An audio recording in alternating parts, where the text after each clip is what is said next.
วัสดีพี่น้องวันนี้สิพามาลงพักหวานปลา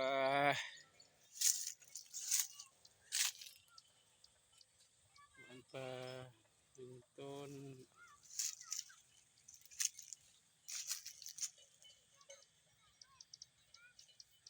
สองต้น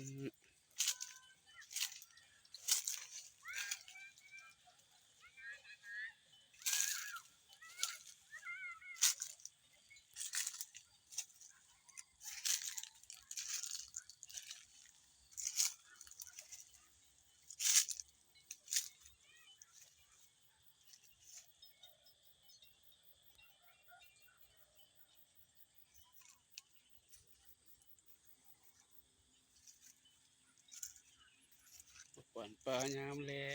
งถือว่ายอดเด็ดไปแล้ว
หลังใหญ่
ป่าและเบิ่งสถานที่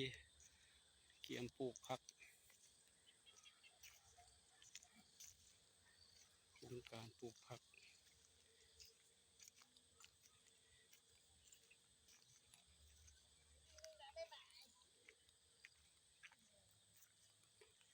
เอาสำลีก่อนเด้อ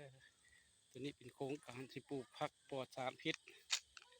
กวดเบิ่งเนื้อที่ก่อน